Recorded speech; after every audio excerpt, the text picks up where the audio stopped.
Hello বন্ধুগণ, আমাদের বাঙালিদের পুজো মানে হই হুল্লোড়। এটা শুধু দেবদেবীর আরাধনার মধ্যেই সীমাবদ্ধ নয়, বরং এটি আনন্দ, উৎসব, নতুন পোশাক, ঘোরাঘুরি, খাওয়া দাওয়া, বন্ধুদের সাথে দেখা সাক্ষাৎ এবং অন্যান্য সামাজিক ও সাংস্কৃতিক কর্মকাণ্ডের একটি সম্মিলিত রূপ। তাই পুজোর সময় সবাই চাইবে সেজেগুজে নতুন জামা কাপড় পরে পুজো মণ্ডপে গিয়ে বসি, পাঁচজনের সঙ্গে গল্প করি আর নতুনত্ব কিছু খাবার খাই। তা সবসময় বাইরের খাবার ভালো নাও হতে পারে। আপনি যদি চিংড়ির এই রেসিপিটা আগের থেকে বানিয়ে ডিপ ফ্রিজে রেখে দেন, এটা 10-12 দিন অনায়াসেই ফ্রিজে থেকে যাবে। পুজোর সময় আপনি জাস্ট এটা তেলটা গরম করবেন আর এই চিংড়িগুলো বের করে ফ্রাই করলেই আপনার রেডি হয়ে যাবে চিংড়ির চপ। চিংড়ির চপ আমি কিভাবে বানাই রেসিপিটা প্রথম থেকে শেষ অবধি দেখুন। খুবই সোজা, ঘরোয়া সামান্য জিনিস দিয়ে আপনিও এইভাবে চিংড়ির চপ বানিয়ে রেডি করে নিতে পারবেন। প্রথমে এরকম মিডিয়াম সাইজ, ছোট বড় আপনার যেমনই হোক, চিংড়ি বাজার থেকে নিয়ে আসবেন। তারপরে চিংড়ির খোসাগুলো ছাড়াবেন আর মাথার কাছে যে নোংরা এক ধরনের থলি থাকে সেই থলিটাও ফেলে দেবেন। এবার চিংড়ির পিঠটা চিরে কালো রঙের একটা নালি থাকে, সেটাকে চিংড়ির পৈতে বলে, সেটাও ফেলে দেবেন। তারপরে এগুলো জল দিয়ে ধুয়ে পরিষ্কার করে নেবেন। এবার বাজার থেকে এইরকম চিংড়ি কাঠি নিয়ে আসুন। এগুলো বেনে দোকানে পাওয়া যায়। সেই চিংড়ির কাঠিগুলো চিংড়িতে ঢুকিয়ে চিংড়িগুলোকে সোজা করে রাখবো, না হলে রান্না করার সময় চিংড়িগুলো গুটিয়ে যায়। তাই এইভাবে প্রতিটা চিংড়িতে এইভাবে চিংড়ি কাঠিটা ঢুকিয়ে চিংড়িগুলোকে সব সোজা করে নিচ্ছি। আপনার কাছে যদি চিংড়ি কাঠি না থাকে, আপনি বাজার থেকে টুথপিক পাওয়া যায় এরকম কাঠের, সেই টুথপিক কিনে নিয়ে এসে প্রতিটা চিংড়িতে এইভাবে ঢুকিয়ে দেন। তাহলে চিংড়িগুলো প্রতিটা সোজা হয়ে থাকবে, রান্না করার পরে এগুলো আর গুটিয়ে যাবে না। এইভাবে আমি প্রতিটা চিংড়িতে দেখুন চিংড়ির কাঠিগুলো ঢুকিয়ে চিংড়িগুলোকে সব সোজা করে নিলাম। চলুন এবার মাছগুলোকে ম্যারিনেট করার জন্য একটা মশলা বানিয়ে নেব। প্রথমে স্বাদ মতন লবণ, 1 চামচ গোলমরিচ গুঁড়ো, 1 চামচ আদা রসুনের পেস্ট, 1 চামচ কাশ্মীরি রেড চিলি পাউডার আর একটা গোটা পাতিলেবুর রস। আপনার যদি লেবুতে রস বেশি বেরোয় তাহলে আপনার হাফ দিলেই হবে। আমার এই লেবুতে একদম রস ছিল না, তাই আমি একটা গোটা পাতিলেবু দিলাম। দিয়ে এবারে এই মশলাটাকে ভালো করে মিশিয়ে নেব। তারপর কাঠি দিয়া চিংড়িগুলো এই মশলার মধ্যে দিয়ে আবার এগুলোকেও ভালো করে মিশিয়ে নেব। তারপর ঢেকে ম্যারিনেশনে রেখে দেব 20 মিনিট থেকে আধ ঘন্টা। কি বলুন তো, পুজোর সময় কারোরই এত সময় নেই এইসব রান্নাঘরে দাঁড়িয়ে দাঁড়িয়ে তৈরি করে ভেজে খাওয়া।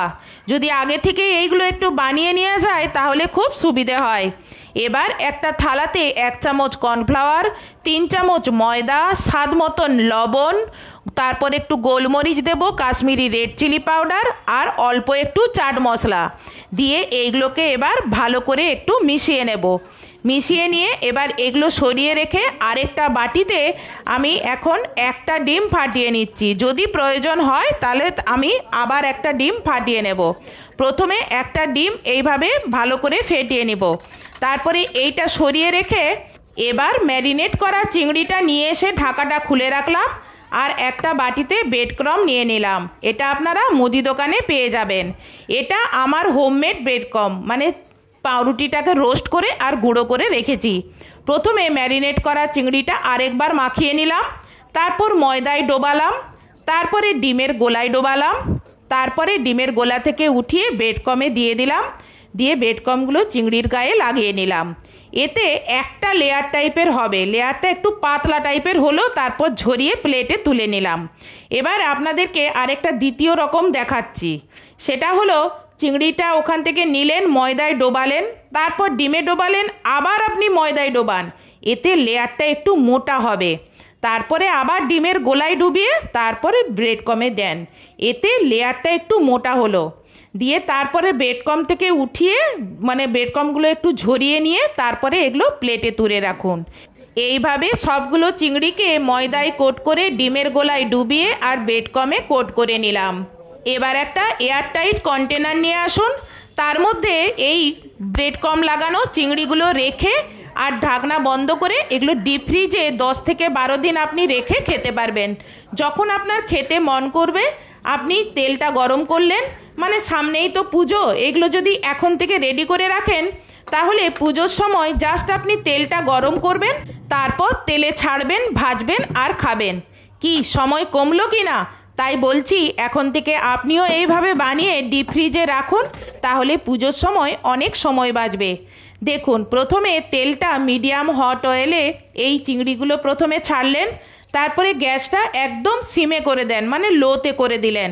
তারপর দাঁড়িয়ে থেকেই এইভাবে উল্টে পাল্টে এগুলো হালকা করে গোল্ডেন ব্রাউন করে ভেজে তুলে নেবেন।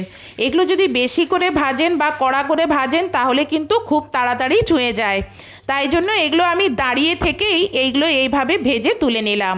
কি পুজোয় এটা চলবে তো? আজকের আমার এই ভিডিওটা আপনার কীরকম লাগলো? যদি ভালো লেগে থাকে তাহলে ভিডিওতে লাইক, কমেন্টস এবং শেয়ার করবেন।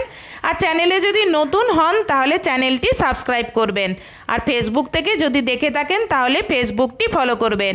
একটা চিংড়ি আপনাদেরকে কেটে দেখালাম, ভেতরটা কত সুন্দর কুক হয়েছে। আজকে এখানেই ভিডিওটা শেষ করছি।